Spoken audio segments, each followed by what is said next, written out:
আমরা এমন ব্যক্তিদের কাছে যাই যারা দুর্নীতিতে চ্যাম্পিয়ন। অনেকে আবার দাপট দেখায় মাঝে মাঝে, আরে আমি, অনেকে বলে যে আমি জীবনে কারো ক্ষতি করি নাই, হেতার দ্বারাই সবচেয়ে বেশি ক্ষতি হয়। কেন এমন একটা বিষয় বলেন?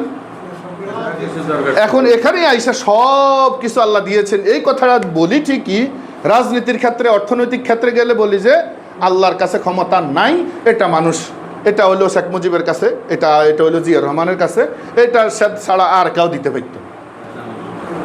তাহলে এখানে কি করলাম আমরা? আল্লাহর সাথে আরেকজনকে ক্ষমতায়ন করলাম, এটা শিরক। আল্লাহ তাআলা আমাকে এত কিছু দিতে পারলো, এত সুন্দর দুনিয়া তৈরি করতে পারলো, এত বিশাল আকৃতিতে গ্যালাক্সি, সৌরজগৎ, সাগর, নদী, নালা, কত কিছু তৈরি করছে না? আচ্ছা সব বাদ দেন, আমার এত তৈরি করছে, আমার ভিতরে কত কিছু আছে, আমার চোখ দিয়ে কত বিশাল একটা অংশ দেখি, কিভাবে সম্ভব এটা? কিভাবে সম্ভব? ছোট্ট একটা চোখ দিয়া এত কিছু দেখতে পাইতেছি, আবার এমন ব্রেন দিছে, কত কিছু দেখি, মনে থাকে? মনে থাকে না? কেমন এত এত বিশাল।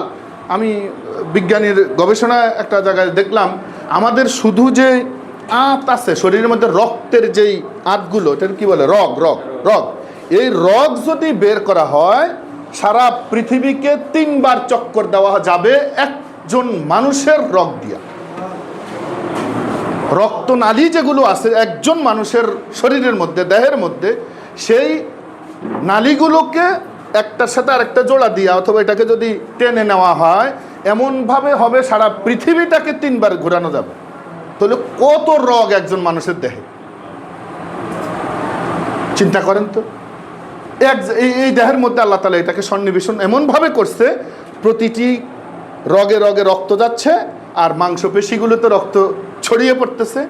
আবার সেখানে এটা এমনভাবে আবার আল্লাহ তাআলা বন্ধ করে দিবেন, নিমিষেই, মুহূর্তেই শ্বাস প্রশ্বাস বন্ধ হয়ে গেছে বা রুহটা চলে গেছে, টোটাল সব বন্ধ, আর কোনো কার্যক্রম করার কোনো ক্ষমতা কারো থাকে না।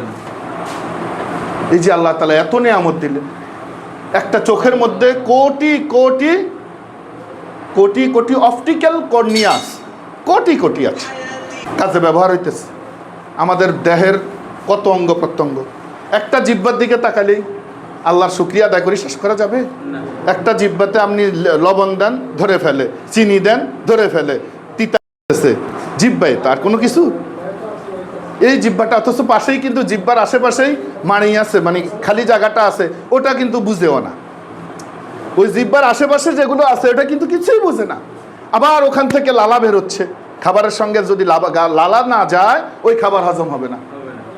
কে সৃষ্টি করছেন? হাদা খালকুল্লাহ। এত কিছু তৈরি করে দিলেন তোমাকে, এত জ্ঞান, বুদ্ধি, এত শক্তি, সামর্থ্য। আপনি দেখেন পৃথিবীর শত শক্তিশালী একটা জন্তু জানোয়ারই হোক, একজন মানুষের কাছে অসহায়, তাই না? সে যতই শক্তিশালী হোক, হাতি তো ছোটই বিষয়, মাছ পেট, সাগরের মধ্যে কি বিশাল বিশাল প্রাণী আছে, সেই প্রাণীগুলো মানুষের কাছে, কুমির মানুষের কাছে অসহায়। এই যে মানুষের এত জ্ঞান দিলেন, আল্লাহ বুঝি রাজনীতির জ্ঞানটা দিতে পারলেন না? আমরা যাচ্ছি মানুষের কাছে, ওই মানুষের কাছে যে হাজারো ভুল করে।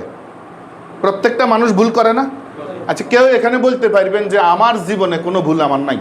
অনেকে আবার দাপট দেখায় মাঝে মাঝে, আরে আমি, অনেকে বলে যে আমি জীবনে কারো ক্ষতি করি নাই, হেতার দ্বারাই সবচেয়ে বেশি ক্ষতি হয়। কেন? এই সত্য, সঠিক, সুন্দর সমাজ ব্যবস্থার দিকে, যেটা আল্লাহ তাআলার প্রদত্ত, আল্লাহর দেওয়া বিধান, ওই বিধান দিয়ে যদি দেশ, রাষ্ট্র, সমাজ পরিচালিত হয়, আল্লাহর কসম, দেশে, সমাজে, রাষ্ট্রে, সকল ক্ষেত্রে শান্তি ছাড়া অন্যায় হবে না, জুলুম হবে না। হ্যাঁ, আমরা যদি কোনো ব্যক্তি জুলুম অত্যাচার করে, আবার তাদের জন্য আরেকজন দাঁড়াইয়া যাবে, আরেকজন ধরবে, ধরার ব্যবস্থা সেভাবে থাকবে।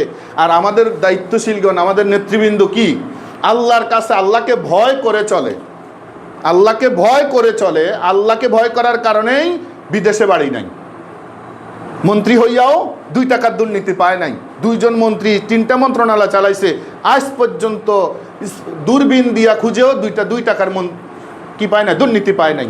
তাহলে আমাদের সেই জাতের লোকগুলো থাকার পরেও আমরা এমন ব্যক্তিদের কাছে যাই যারা দুর্নীতিতে চ্যাম্পিয়ন, 1 বার না 5 বারও হয়েছে, তারাই এখন আসতে চাইতেছে।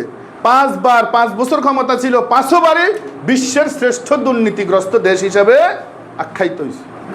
এখন আবার তাদেরকে দিব। আর বর্তমান সমাজ কি করতেছে তারা আমরা দেখি না? এরপরও কিভাবে মানুষের বিবেক নষ্ট হয়ে গেছে, তাদের পিছনে দৌড়াচ্ছে। ভালো মানুষ, নামাজি মানুষ, ওই যে এই আয়াত অনুসারে ইনশাআল্লাহ কিয়ামতের ময়দানে দেখা হবে। ইনশাআল্লাহ কিয়ামতের ময়দানে দেখা হবে। আল্লাহ তাআলা আমাদেরকে সহি বুঝ দান করুক।